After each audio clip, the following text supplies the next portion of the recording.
আর একটি হাদিসও রয়েছে, রাসূলুল্লাহ সাল্লাল্লাহু আলাইহি ওয়াসাল্লাম যখন এই 10 তারিখে রোজা রাখতেন তখন সাহাবারা, ইয়া রাসূলুল্লাহ ইন্নাহু ইয়াউমুন তুআজ্জিমুহুল ইয়াহুদ ওয়ান নাসারা, এই এমন একদিন, আশুরার দিন, 10ই মুহররমের দিন, এই দিনের সম্মান করে ইহুদিরাও খ্রিস্টানরাও, তারা সম্মান করে এই দিনে যদি আমরা রোজা রাখি তো তাদের সাদৃশ্যতা হয়ে যাচ্ছে।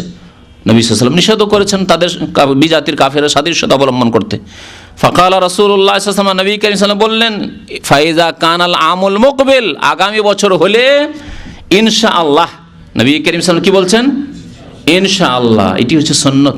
ভবিষ্যতের যে কোনো ক্ষেত্রে কি বলতে হবে? ইনশাআল্লাহ। আজকে অধিকাংশ মানুষ ভবিষ্যতের কোনো কাজ করবে ইনশাআল্লাহ বলে না। আর বিশেষ করে অমুসলিমদের মাঝে থাকলে তো এইসব নাম নেই, আল্লাহর নাম নেই, ইনশাআল্লাহও নেই, আর রাসূলের নাম আসলে সাল্লাল্লাহু আলাইহি সাল্লামও নেই। কাফেরদের মাঝে বাস করে, কাফেরদের সামনে কথা বলে। এটি হচ্ছে গোলামি, দুর্বলতা। আপনি কাফেরদের সামনে নিজেকে দুর্বল মনে করছেন। আরে সব এখানে কাফের অমুসলিম রয়েছে, আর কি করে বলবো ইনশাআল্লাহ? ইনশাআল্লাহ আল্লাহর নাম নেব, হ্যাঁ, রাসূলের নাম আসলে বলো সাল্লাল্লাহু আলাইহি সাল্লাম। খবরদার, এইরকম করবেন না। এই এক গোলামি, এই এক মনের দুর্বলতা আর কাফেরের গোলামি। আপনি একজন মুসলিম, যেহেতু সত্য দিনের ওপর কায়েম রয়েছেন, সুতরাং আপনি সবসময় বীর পুরুষ, যদিও আপনি একা আছেন লক্ষ লক্ষ বিজাতির মাঝে। নবীর নাম আছে বলেন সাল্লাল্লাহু আলাইহি ওয়াসাল্লাম। যে কোনো কাজের ক্ষেত্রে বলবেন ইনশাআল্লাহ, ইনশাআল্লাহ। অমুসলিম বলছেন ইনশাআল্লাহ, আপনি বলুন ইনশাআল্লাহ। আপনি কাজ করছেন, অমুসলিমদের মাঝে কাজ করছেন, আপনি বলেন ইনশাআল্লাহ। আজকাল অনেক অমুসলিম মুসলিমদের মাঝে থেকে থেকে তারা ইনশাআল্লাহ বলছে, কিন্তু বড়ই আফসোস এই সব মুসলিমদের ওপর যে তারা নিজেরা ইনশাআল্লাহ বলে না, নিজেরা ইনশাআল্লাহ বলে না। কথা সত্য না? সৌদি আরবে যেসব অমুসলিম কাজ করে সব ইনশাআল্লাহই বলে, সব ইনশাআল্লাহ শিখে নিয়েছে তারা, আলহামদুলিল্লাহ বলে, ইনশাআল্লাহ বলে। আর মুসলিমদের আলহামদুলিল্লাহ ইনশাআল্লাহ নেই অধিকাংশ।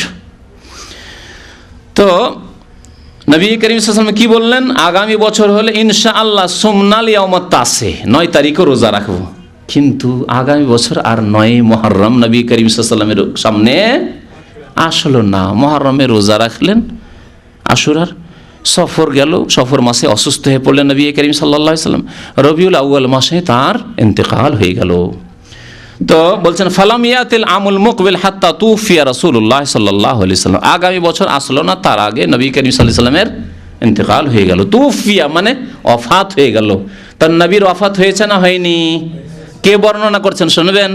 আব্দুল্লাহ বিন আব্বাস রাদিয়াল্লাহু তাআলা আনহুমা, তিনিও সাহাবী। আব্দুল্লাহ আল্লাহর নবীর কে? চাচাতো ভাই। আর তার আব্বা আব্বাস তিনিও মুসলিম হয়েছেন। নবী সাল্লাল্লাহু আলাইহি ওয়াসাল্লাম 2 চাচা মুসলমান হয়েছিলেন, হামজা রাদিয়াল্লাহু তাআলা আনহু সাইয়্যিদুশ শুহাদা, আর আব্বাস রাদিয়াল্লাহু তাআলা। তাহলে তিনিও সাহাবী, সাহাবী ইবনে সাহাবী, সাহাবীর ছেলে সাহাবী।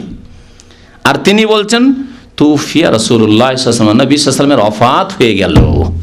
আর আমি যদি বলি, আপনি যদি বলেন, সহি আকীদার অনুসারী যদি বলেন, তাহলে কবর পূজারী, আটরসি, মাইজভান্ডারি আর তাদের কথাই কেন বলবো?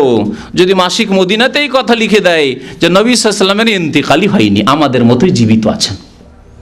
বড় আফসোসের কথা, বড় আফসোসের কথা এই গুমরাহ আকীদার ওপর, যে আল্লাহ বলছেন ইন্নাকা মাইয়্যিত, হে নবী আপনার ইন্তেকাল হবে। আল্লাহ রাসূল বলছেন, আল্লাহ রসুলের সাহাবায়ে কেরামরা বলছেন। তাহলে ইসলামিক কোরআনের আকীদা, হাদিসের আকীদা, সাহাবায়ে কেরামের ইসলামিক আকীদা বিশ্বাস কি যে প্রত্যেক ব্যক্তির ইন্তেকাল হবে, তাই রাসূলুল্লাহ সাল্লাল্লাহু আলাইহি ওয়াসাল্লামের কি হয়ে গেছে? ইন্তেকাল হয়ে গেছে, ওয়াফাত হয়ে গেছে। না, নবী জীবিত।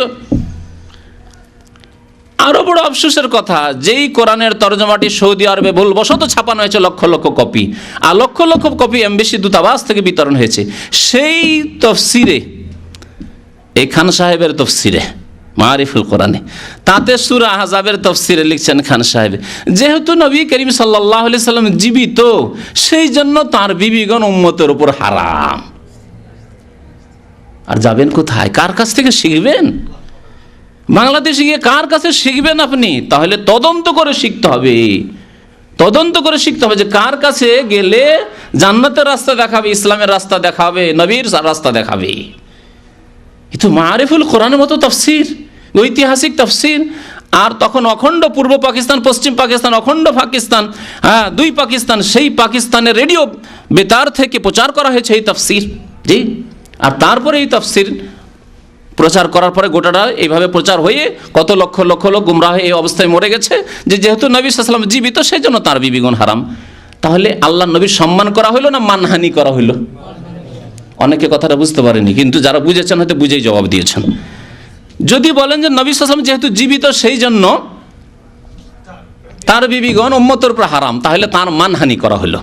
কারণ তাহলে নবীর মাঝে আর আমাদের মাঝে কোনো পার্থক্য না। আপনার বিবি যতক্ষণ আপনি বেঁচে আছেন অন্য কারো ওপরে হারাম কিনা?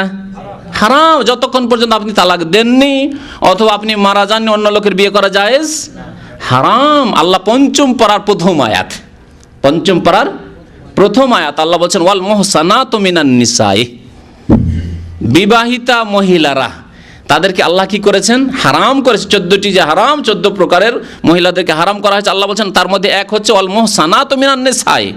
মুহসানাত মানে এখানে মুতাজাওয়িজাত, বিবাহিতা মহিলাদেরকে, নারীদেরকে আল্লাহ হারাম করেছেন। তাহলে আমার মাঝে আপনার মাঝে ফাসেক, একজন ফাসেক বেনামাজি, তারও স্ত্রী অন্যের জন্য হারাম। অন্য কেউ যদি বলে যে স্ত্রীকে আমি বিয়ে করে নিব, জায়েজ? রাজি করে নিয়ে তাকে নিয়ে গিয়ে বিয়ে করে নেব, জায়েজ? হারাম।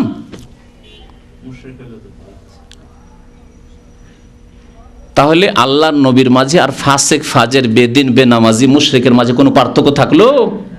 কিন্তু আল্লাহ তো এখানে পার্থক্যের জন্য বয়ান করেছেন ওয়া আজওয়াজুহু উম্মাহাতুহুম, আল্লাহর নবী মুহাম্মদ সাল্লাল্লাহু আলাইহি সাল্লামের বিবিগণ তোমাদের মা, হে উম্মতের লোকেরা, হে আবু বকর, ওমর, আব্দুল্লাহ, আব্দুর রহমান, আব্দুল খালেক, আব্দুল মালিক, আনিস, তোমাদের মা।